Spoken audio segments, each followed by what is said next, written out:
Pessoal, o nome da pregação de hoje é Jesus, o Messias. Nossa série de Lucas. E a gente vai ler Lucas, capítulo 9, versículo 27. São várias histórias aqui. E eu vou ler e pregar, tá bom? Várias subdivisões aqui. Lucas 9, versículo 27. Em verdade vos digo, alguns dos que estão aqui, de modo algum, provarão a morte, até que vejam o reino de Deus. Eu sei que talvez na sua Bíblia, a subdivisão começa a partir do verso 28, não é? Eu sei. Eu comecei a ler a partir do verso 27, porque tudo indica, essa fala de Jesus aqui, alguns de vocês não vão morrer antes de ver o reino de Deus. É que provavelmente o que acontece logo em seguida, a partir do verso 28, a transfiguração de Jesus, tem a ver com isso aqui, de verem o reino de Deus. Verso 28. Cerca de 2 dias depois de dizer essas palavras, Jesus tomou consigo Pedro, João e Tiago e subiu ao monte para orar. Enquanto orava, a aparência do seu rosto mudou e a sua roupa tornou-se branca e resplandecente. E os 2 homens falavam com ele, a saber, Moisés e Elias. Eles apareceram em glória e falavam da partida dele, que estava para acontecer em Jerusalém. Pedro e os que estavam com ele haviam sido vencidos pelo sono. Despertando, porém, viram a sua glória e os 2 homens que estavam com ele. E quando estes se afastavam dele, Pedro disse a Jesus: Mestre, é bom estarmos aqui. Façamos 3 tendas, uma para ti, uma para Moisés, outra para Elias. Mas sem saber o que dizia. Enquanto ele ainda estava falando, veio uma nuvem que os encobriu. E ao entrarem na nuvem, ficaram com muito medo. E da nuvem saiu uma voz que dizia: Este é o meu filho, o meu eleito. A ele ouvi.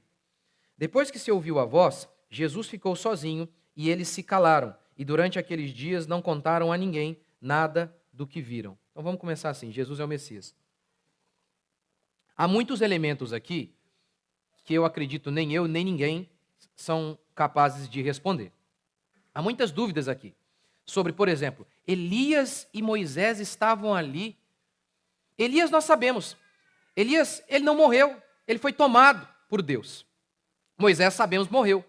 Moisés estava ali, como é que era isso, o corpo dele? Como é que é isso? Há muitas coisas que nós não entendemos. Há muitas coisas que nós temos dúvidas sobre esse texto. Mas esses elementos que nós temos dúvidas, de fato, não são os mais importantes. O que importa, de fato, aqui, é que aqui nós temos, mais uma vez, uma prova de que Jesus era e é o Messias. Lembra que eu preguei para vocês lá no comecinho em Lucas? Como que Lucas abre o Evangelho? Ele diz assim: Excelentíssimo, eu escrevi este Evangelho para você, para que você tenha plena certeza das verdades que você ouviu. Ou seja, o Evangelho de Lucas, ele existe para mostrar ao público que Jesus Cristo, ele é aquele Messias prometido no Antigo Testamento. Todas as profecias do Antigo Testamento se cumpriram nele. Lá em Gênesis, a profecia que Deus fez a Abraão, a profecia que Deus fez a Davi, a profecia sobre a virgem conceber, a profecia que Isaías deu, tudo aquilo se cumpriu meticulosamente em Jesus Cristo. É isso que Lucas está mostrando. Inclusive os milagres. O maior propósito dos milagres foi mostrar que Jesus é o Messias prometido. Lembra que Jesus, depois de morrer, foi assunto ao céu. Depois de ressuscitar, foi assunto ao céu. E antes disso ele disse: olha, vocês, discípulos, serão minhas testemunhas. Testemunha é alguém que viu alguma coisa. Eles viram. Os discípulos, eles andaram com Jesus Cristo. Todos esses discípulos. E eles viram várias coisas que os levaram a concluir: Ele é Deus, eu tenho certeza absoluta. E uma delas é isso aqui. Eles estão com Jesus Cristo. Não é que eles tiveram uma visão, não foi isso. Como se estivessem sonhando. Não. Não foi isso que aconteceu.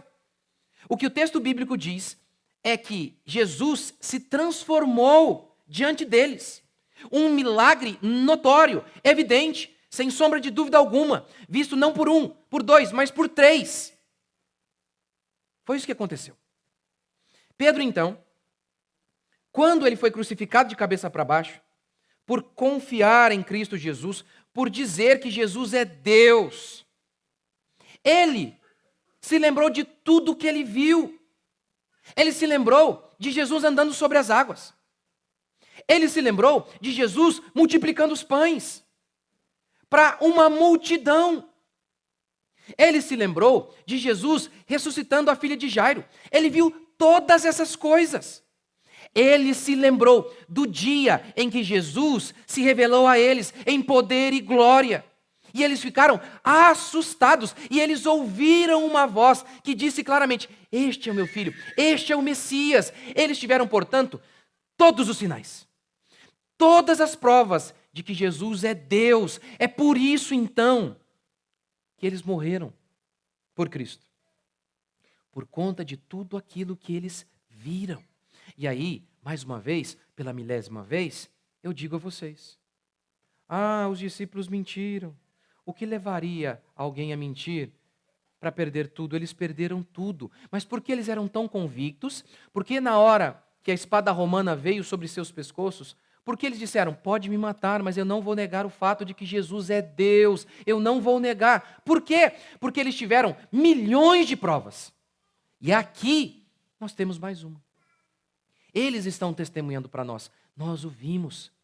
Ele se transfigurou, a palavra aqui é metanoia. Mudou de forma diante de nossos olhos.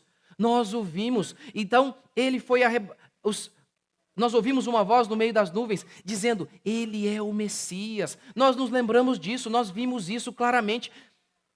Todos esses sinais os levaram a manter a fé, mesmo diante da tortura, mesmo diante da morte. Eles não negaram. Os apóstolos tinham plena certeza de que Jesus era Deus. E eles testemunharam isso para nós. E é isso que Lucas está mostrando aqui.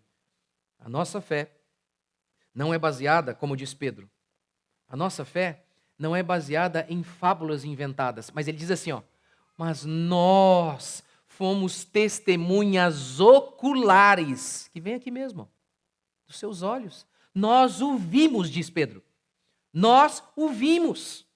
Nós não inventamos um personagem chamado Jesus. Nós o vimos transfigurado diante de nossos olhos. Nós o vimos morto na sexta, ressurreto no domingo. Nós somos testemunhas. Duvido. Vamos te matar por isso. Pode matar. Isso não nega o que nós temos certeza, o que os nossos olhos viram. Então isso aqui é para reafirmar a nossa fé, de que a nossa fé não é uma ideia. A nossa fé não é baseada numa história da carochinha inventada por alguns homens que enriqueceram. A nossa fé é baseada no testemunho desses homens que perderam tudo. Tudo. A vida, seus amigos, seu nome, seus bens. Mas mesmo assim, continuaram dizendo: ele é o Messias. Segundo, a cura do menino. Vamos para a próxima história.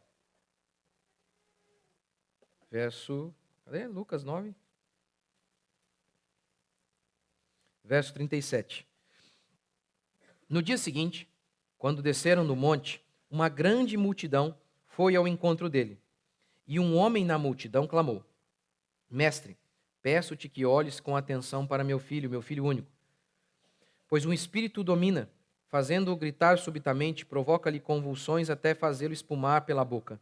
E mesmo depois de o ferir, dificilmente o larga.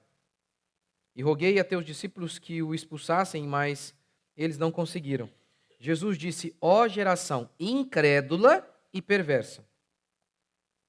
Ele chama os discípulos, aqueles que eram crentes, de incrédulos. Ó geração incrédula e perversa, até quando estarei convosco e vos suportarei? Trazei-me aqui teu filho. Quando ele vinha chegando, o demônio o derrubou. Porque no começo você tem a descrição do pai. O pai dizendo: olha, um espírito entra nele. Mas será que era um espírito mesmo? Mas o texto declara que sim. Quando ele vinha chegando, Lucas está dizendo, quando ele vinha chegando, o demônio o derrubou e provocou-lhe uma convulsão, como se o demônio provocasse uma espécie ali de um ataque epilético no menino. Mas Jesus repreendeu o espírito imundo, curou o menino e o entregou a seu pai. E todos se maravilhavam com a majestade de Deus. E admirando-se todos com tudo o que Jesus fazia, ele disse a seus discípulos, prestai muita atenção nestas palavras, o Filho do Homem... vamos ler agora. O Filho do Homem está para ser entregue nas mãos dos homens. Eles, porém, não entendiam. Não, isso aí daqui a pouco. O demônio provocava uma convulsão no menino. A Escritura declara que a nossa luta não é contra o sangue e a carne, mas sim contra os dominadores deste mundo tenebroso. Paulo diz que o diabo tem cegado o entendimento dos incrédulos. Ou seja, o que ele está dizendo é, os argumentos podem ser irrefutáveis, os argumentos podem ser perfeitos, mas os ímpios estão incapacitados de ouvi-los. O problema deles não é meramente intelectual, é espiritual. E aí entra o Evangelho, o Espírito Santo, o poder de Deus para desfazer as obras de Satanás. A fé cristã, e eu já disse milhares de vezes, é muito mais do que um ajuntamento de regras. A fé cristã é o poder de Deus. São os demônios que trazem cegueira. São os demônios que trouxeram perturbação a Saul. Lembra? Um espírito da parte de Deus foi até Saul para atormentá-lo. Demônios bloquearam o caminho de Paulo. Lembra? Paulo diz, olha, eu queria ir até vocês, mas mas Satanás nos barrou o caminho. Não se luta contra demônios apenas com ideias. Se luta com o poder de Deus. Se luta por meio da fé. Se luta por meio da oração. Embraçando o escudo da fé, diz Paulo, para resistir os dardos inflamados de Satanás. Tomando o capacete da salvação, diz Paulo. Orando. Paulo, em Efésios, ele está pegando a figura de um combatente. E ele pega os elementos de uma armadura. E aí ele fala, gente, a nossa luta é espiritual. Portanto, o escudo é a fé. Uma arma de combate é a oração. Outra arma, o evangelho, a palavra é a espada. Nós, diz Paulo, não somos um regimento, um pelotão natural. Não é assim. Não é assim que a igreja funciona. Não é meramente uma questão de marketing. Façamos o marketing certo para atingir o público X. Isso é organização humana. Empresas fazem isso. Não é assim no mundo espiritual. Funciona em algumas igrejas porque muitas igrejas são empresas. Esse é o único jeito que eles conseguem, por exemplo, atrair jovens, fazendo marketing, seguindo exatamente os mesmos princípios que empresas seguem. E aí a gente fala, aquela igreja tem jovem, que bonitinho. É só marketing. E marketing atrai clientes, não novos convertidos. O jeito de ver vidas sendo salvas é pelo poder de Deus, é pela pregação genuína do Evangelho. Essa é a estratégia contra demônios. Demônios não se importam que eu coloquei um cabelo muito louco para atrair jovem. Não funciona. Não funciona. Não funciona. Não funciona. Provoca ajuntamento de gente. Atrai cliente. Não provoca novo nascimento. Não provoca. O que provoca o novo nascimento é o poder do Espírito Santo por meio da palavra. É isso. É assim. Nossa luta é contra os demônios. Isso aqui é uma igreja, não é uma empresa, não é uma agência de marketing. Nós somos o povo de Deus. Nós lutamos contra forças espirituais. É isso que tenta dominar a mente do seu filho. É isso que tenta tomar conta do seu coração. De todos nós. Portanto, as armas da nossa milícia, diz Paulo, não são carnais. As armas da nossa milícia não são carnais, não é marketing. Não é o marketing. Não é um pastor com a camiseta da moda para se identificar com o público X. É o poder de Deus. É o poder de Deus. Diz o texto que os discípulos não conseguiram. Às vezes, os representantes de Deus falham, falta fé, fazem besteira. Eu estou falando não dos falsos, mas dos verdadeiros. O genuíno povo de Deus. O genuíno povo de Deus muitas vezes peca por incredulidade, pela dureza de seu coração, como Jesus diz aqui. Ó geração incrédula e perversa. O que significa dizer que mesmo os crentes genuínos podem levar uma surrinha de Satanás. É o que acontece aqui. O homem leva o menino até os discípulos. E os discípulos não conseguiram, não deram conta. Perderam para o capeta. Incredulidade. Foram incrédulos. Perversidade. Geração incrédula e perversa. Lembra quando Paulo falou assim para os coríntios? Se perdoais alguma coisa, eu perdoo. Para que Satanás não encontre vantagem, pois não ignoramos os seus desígnios. Não ignoramos. Portanto, mesmo crentes podem ser... Quando eu falo, por exemplo, que pessoas que vivem com ansiedade têm a ver com falta de fé, eles querem me bater.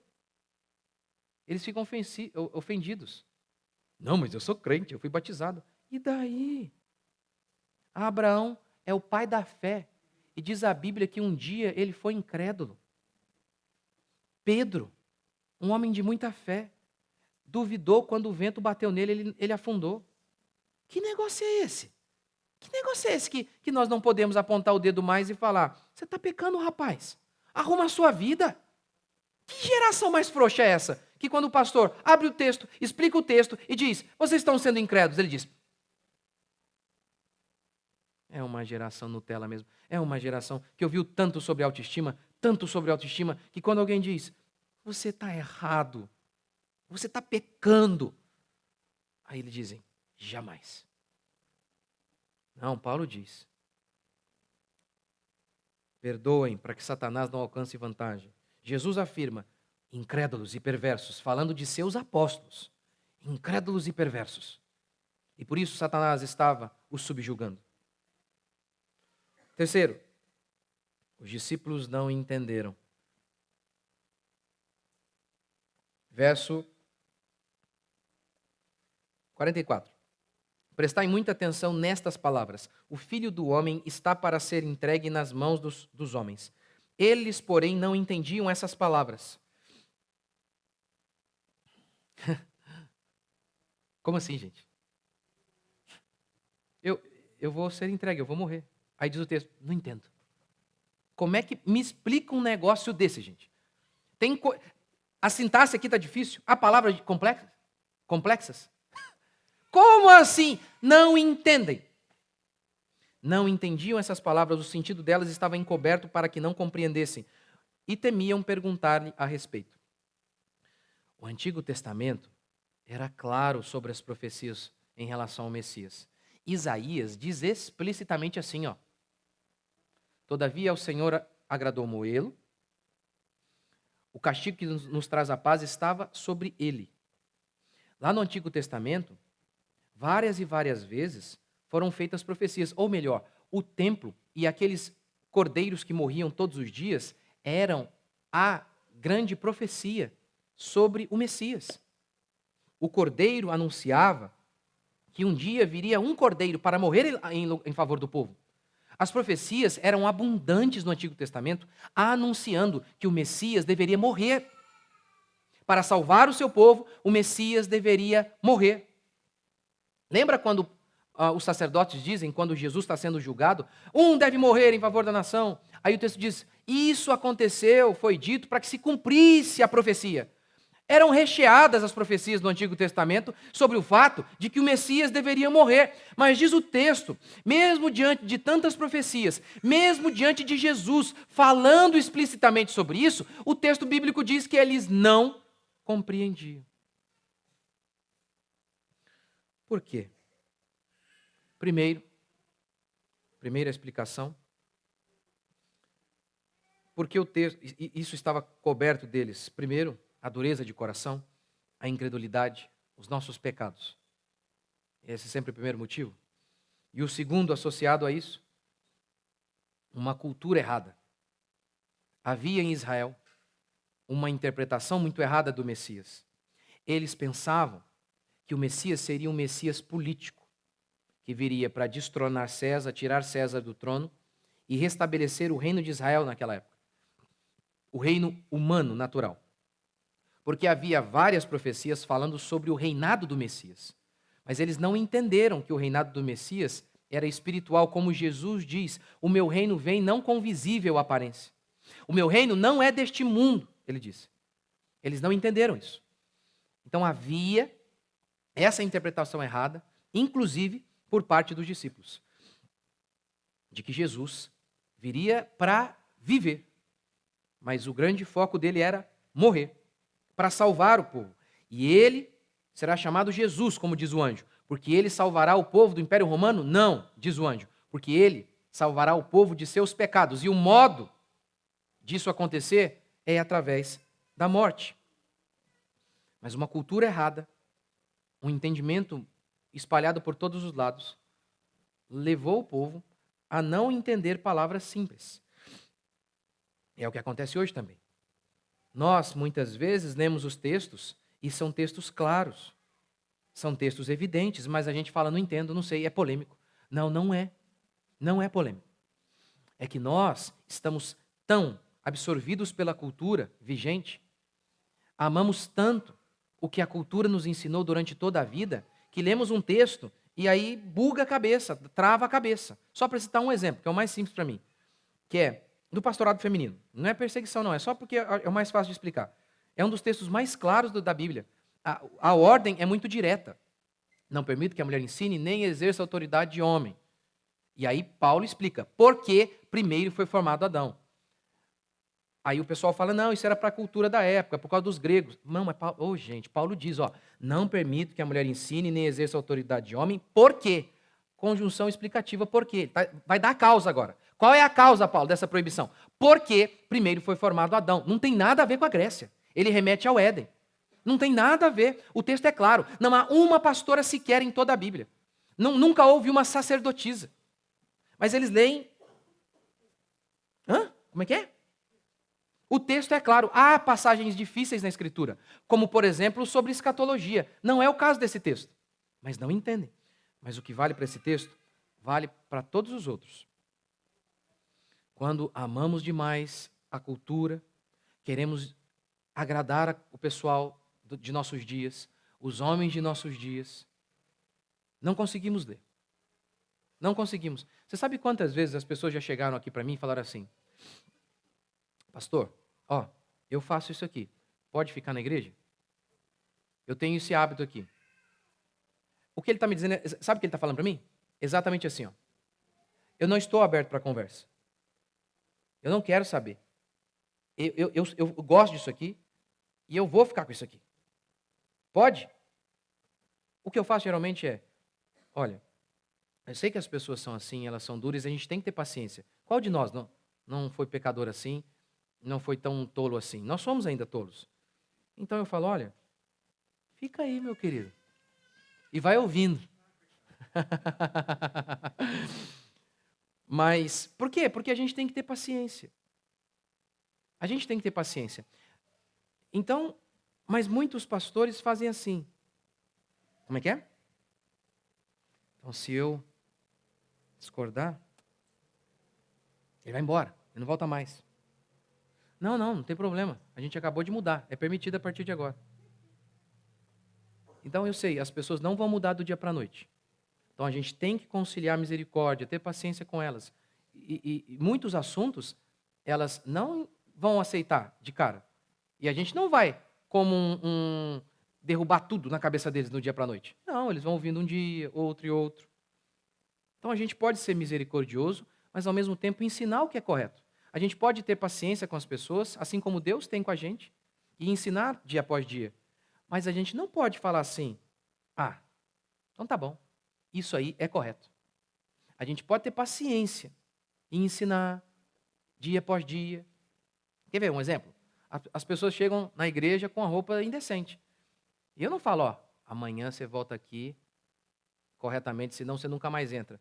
Não, a gente prega e ensina e fala de novo. Aí um dia a pessoa vem e pergunta, pastor, você acha que essa roupa é adequada? Vamos ler a Bíblia. Agora, o que a gente não pode fazer é, não, tá tudo certo, é farisaísmo se preocupar com a vestimenta. Pode vir seminua, porque Deus julga o coração. Não pode. Ah, mas a cultura é assim, pastor, o mundo inteiro é assim. Ô, gente, meu Deus. Foi anteontem? De novo, toda hora alguém me pergunta, pastor, o que você acha desse pastor? Aí eu entro lá no perfil. A mulher do cara.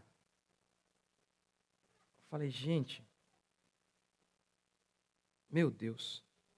O corpo todinho assim, só de biquíni. Todo mundo vendo, o cara mostrando a mulher dele para todo mundo. É um pastor. É um pastor. E você não pode falar nada sobre isso. Não pode, você não pode falar. Por quê? Porque o povo, a nossa geração, é sensual. A sensualidade é um ídolo. É um ídolo. Como gostam. E o pior, o mais engraçado, é que ela fala assim, não tem nenhum problema. Eu estou aqui, de biquíni, a mulher do pastor. Aí um dia, essa mulher do pastor pega o marido vendo outras mulheres de biquíni. O que a mulher fala? Ué, mas não é estranho isso? Porque toda mulher, se ela... Qual de vocês aqui, se vocês verem o seu marido lá no Instagram vendo mulher de biquíni, vocês gostam? Hã? Pode falar. É ou não é? O que você vai falar do seu marido? O que você vai falar? Eu vou falar para você o que você vai falar. Você vem falar comigo. Quantas vieram falar comigo aqui já? Pastor, dá um jeito. É certo isso? Olha lá, olha aí. Vê se pode esse negócio. Indecente. Aí depois ela posta lá embaixo, só de biquíni ela. Para a glória do Senhor. Bendito seja. É brincadeira. Mas está vendo? Não podemos falar. Por quê? O texto é claro, a Bíblia é clara, a sensualidade não é de Deus. Mas não conseguem enxergar. Não conseguem, por conta da cultura. Quando a gente era garoto, a maioria de vocês aqui tem acho que a idade aí, a gente está mais ou menos na mesma idade. Lembra como a gente foi criado? Família reunida para ver o quê? Banheira do Gugu, meu amigo. Família olha o nível da depravação. A família reunida. Era uma... Deus meu. É esse povo que cresceu. É esse povo que perdeu totalmente a noção. Totalmente. Esse povo, por conta dessa cultura, perdeu totalmente a noção. Então, é natural que quando eu pregue e fale que isso é um absurdo, eles fiquem chocados, porque a vida inteira fizeram errado. O mesmo acontece aqui. Ouviram a vida inteira sobre o Messias político, não conseguiam entender, por mais que o texto fosse claro. Quarto e último princípio. Quem é o maior? Verso 46. Surgiu entre eles uma discussão sobre qual deles era o maior. A discussão era entre os discípulos. Mas percebendo-lhes o pensamento do coração, Jesus tomou uma criança, colocou-a junto de si e disse: qualquer pessoa que recebe esta criança em meu nome, a mim me recebe. E quem me recebe, recebe aquele que me enviou. Pois quem for o menor entre vós, esse será grande. Irmãos, são os apóstolos. São aqueles homens que abriram mão de tudo para seguir Jesus. Pedro teve a maior pescaria. Pedro deixou tudo para seguir Cristo. E Pedro está de briguinha para saber quem é o maior. Eu gostaria de dizer para você que os servos de Deus jamais seriam tomados de vaidade ou de covardia. Eu gostaria de dizer que os genuínos servos de Deus são impecáveis. Mas Ezequias, que o texto bíblico diz se converteu a Deus como ninguém antes dele. Ezequias, diz o texto, foi tomado pela vaidade. Ezequias se ensoberbeceu. Abraão, o pai da fé, foi incrédulo. Davi, o homem segundo o coração de Deus, fez coisas horríveis. Mesmo os servos de Deus, eles podem ser tomados pela vaidade. Eles podem. Isso não é justificativa para o pecado, mas é para que a gente se lembre que a obra quem faz é Deus. É Deus. É Deus. Ah, não, pastor, mas aí é porque eles não tinham sido cheios do Espírito Santo. Não, mas depois disso, Paulo e Barnabé brigam. A gente não sabe quem estava certo, mas alguém estava errado. E se separam. Os dois eram homens de Deus. O texto bíblico diz também que Pedro estava tendo um espírito judaizante. Lá em Gálatas, Paulo repreende Pedro na face. Por quê? Porque Pedro havia se tornado repreensível. Pedro estava negando a verdade do evangelho.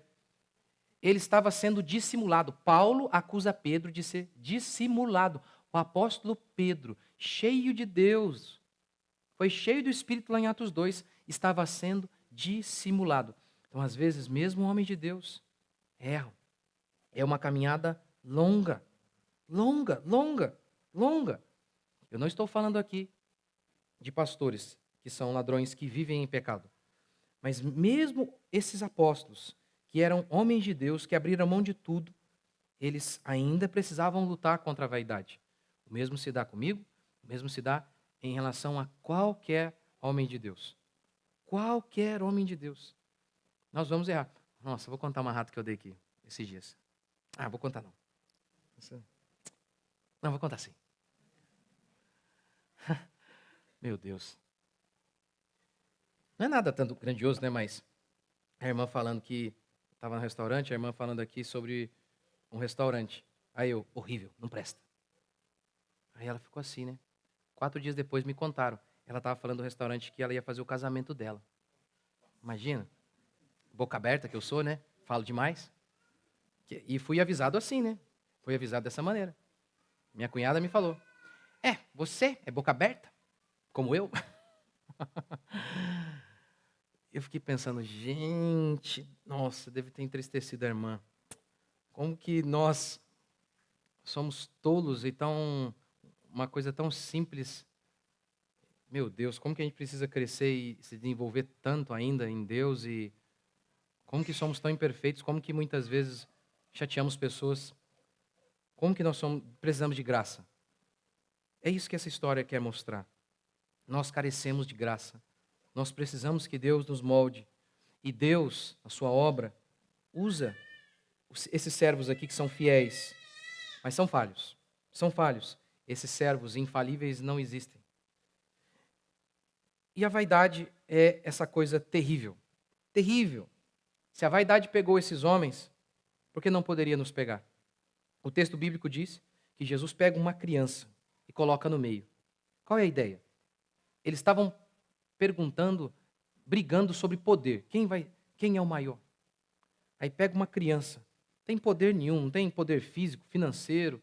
Criança não tem nada. Nada. É zero, eles são frágeis, completamente frágeis. E é essa a figura que Jesus quer usar quando ele fala que devemos ser como criança. Uma criança é totalmente dependente. Uma criança, ela estende a mão toda hora. Essa é a ideia, essa ideia de fraqueza. Ele quer transmitir a ideia de fraqueza. E quanto mais percebemos a nossa fraqueza, mais nós vencemos a vaidade. Quanto mais percebemos que nós não podemos coisa alguma, que carecemos de que Deus nos guie. Gente, ontem eu recebi um pedido de oração de um bebê que engasgou com uma uva. Uma uva. E está com sérios problemas cerebrais no hospital. Eu nem sei se sobreviveu. Por conta de uma uva, gente. Por conta de uma uva. Se existe uma coisa frágil, é o ser humano. Se existe uma coisa mais frágil ainda, é um bebê. É uma criança. É isso que Jesus está dizendo. Vocês não são nada. Vocês não podem nada. Vocês são fracos e dependentes de mim. Sou eu que guio vocês. Essa é a maneira de nos lembrarmos, de vencermos a vaidade. Ser o primeiro. Aquele que quer ser o primeiro de Jesus, que seja o último. É quase que pedir para um peixe parar de nadar. É quase que pedir o impossível. É pedir o impossível. Porque a ambição é o ar que respiramos. É o ar que respiramos. Eu e você não podemos obedecer esse mandamento por nós mesmos. Eu e você não podemos obedecer nenhum mandamento de Jesus. Nenhum, porque somos arrogantes, somos malignos e precisamos de um milagre. Que Deus mude as nossas vidas. Precisamos do poder do Messias para combater os demônios, como nós vimos aqui na história. Precisamos do poder do Messias para que lutemos contra os nossos pecados, contra as nossas falhas. É isso que essa história tem a nos dizer. Vamos ficar de pé?